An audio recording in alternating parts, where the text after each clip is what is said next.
नमस्कार, Kumar astro science में आपका स्वागत है मेरे एक नए वीडियो के साथ। आज के इस वीडियो में हम बात करेंगे लर्न एस्ट्रोलॉजी डे 11 के विषय में। आई होप अब से पहले की जो भी वीडियोस हैं आप उन्हें अच्छी प्रकार से समझ पा रहे होंगे और उनसे आप लाभ भी उठाना शुरू आपने कर दिया होगा, और जैसे जैसे हम आगे आपको बताएंगे तो आप उनका अधिक लाभ प्राप्त कर पाएंगे। आज के वीडियो में हम बात करेंगे ग्रहों की दृष्टि के विषय में। ग्रहों की जो दृष्टियाँ होती हैं वे कितनी होती हैं और किस प्रकार से दृष्टियाँ देखी जाती हैं, आइए देखते हैं। सभी ग्रहों को 7वीं दृष्टि प्राप्त है।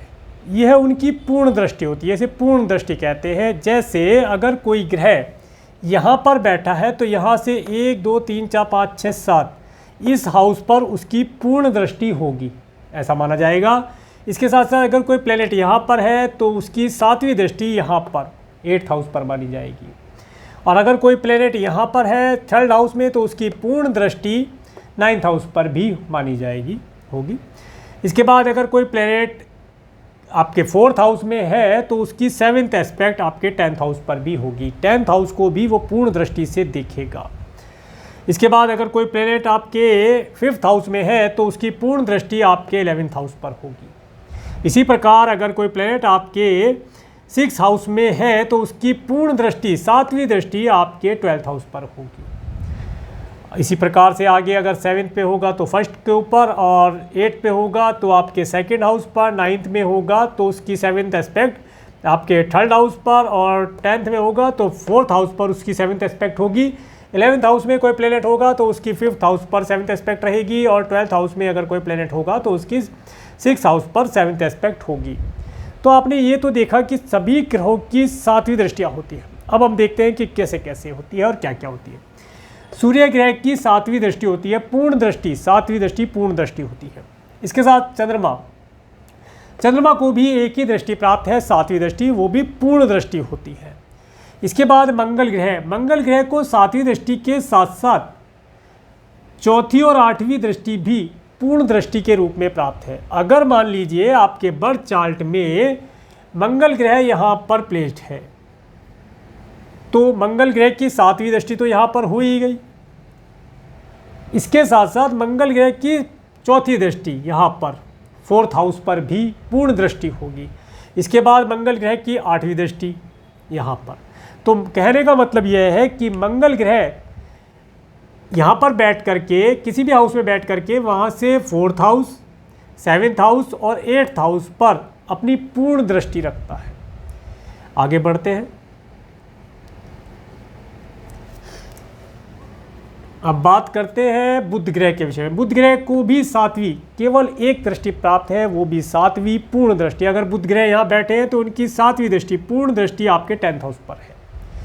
इसके बाद गुरु ग्रह की बात करते हैं। गुरु ग्रह को भी 7वीं दृष्टि के साथ साथ 2 और एक्स्ट्रा दृष्टियाँ प्राप्त हैं जो शुभ शुभ तो है ही गुरु ग्रह की दृष्टियाँ। पूर्ण दृष्टि 5वीं और 9वीं।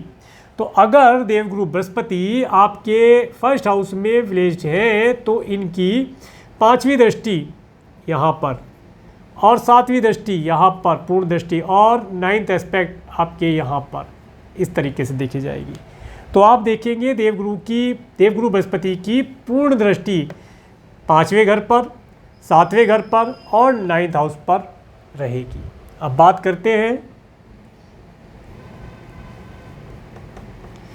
करते हैं शुक्र ग्रह की। शुक्र ग्रह को 7वीं दृष्टि प्राप्त है। अगर मान लीजिए किसी जातक के चार्ट के अंदर शुक्र ग्रह यहाँ पर विराजमान है तो इनकी 7वीं दृष्टि आपके 1st हाउस पर भी होगी, जिसे पूर्ण दृष्टि कहेंगे।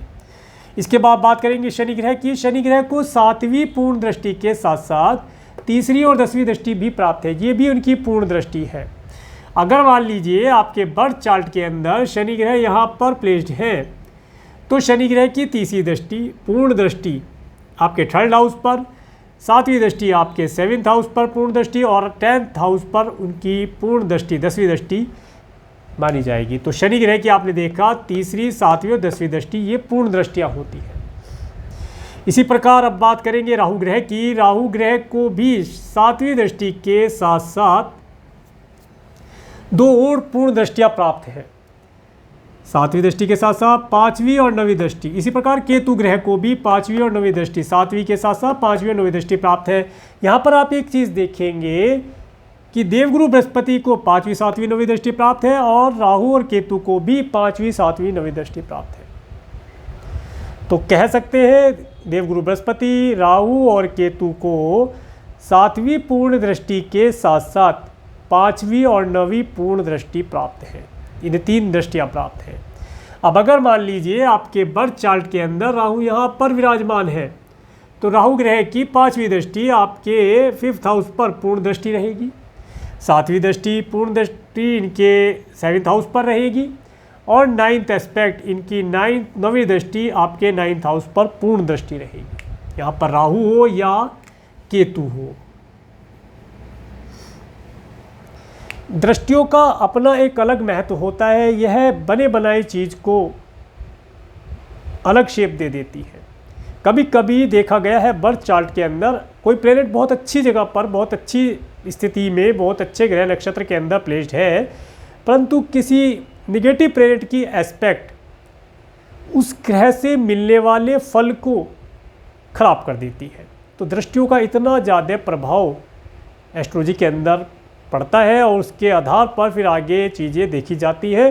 तो इस चीज़ को आप याद कर लें, थोड़ा सा मेमोराइज कर लें कि किस प्रकार से ग्रहों की दृष्टि होती है। यहाँ सबसे इजी मैं आपको तरीका बताता हूँ। सभी ग्रहों की 7वीं दृष्टियाँ होती है, पूर्ण दृष्टि होती है। 7वीं पूर्ण दृष्टि सभी ग्रहों की होती है।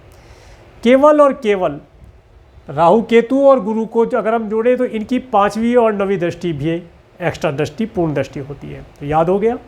इसके बाद शनि की 3री और 10वीं दृष्टि एक्स्ट्रा दृष्टि होती है, पूर्ण दृष्टि होती है। इसके बाद मंगल ग्रह की 4थी और 8वीं दृष्टि 7वीं के साथ साथ पूर्ण दृष्टियाँ होती हैं। बहुत इजी तरीके से आप इस चीज़ को याद कर पाएंगे और मेमोराइज करेंगे और आपको ये चीज़ें आगे एस्ट्रोलॉजी में एक फार्मूले की तरीके से आपको इन्हें अप्लाई करना होगा और इनसे रिजल्ट प्राप्त होंगे। तो आज के वीडियो में इतना ही। अगर आपको मेरा वीडियो अच्छा लगा है तो आप मेरे इस वीडियो को लाइक करें और यदि आप मेरे चैनल पर नए हैं तो मेरे चैनल को सब्सक्राइब करें, जिससे आने वाली नई वीडियो का नोटिफिकेशन आपको मिल सके। और मेरे इस वीडियो को प्रेमपूर्वक देखने के लिए, मेरे चैनल पर प्रेमपूर्वक बने रहने के लिए आपका प्रेमपूर्वक धन्यवाद। नमस्कार।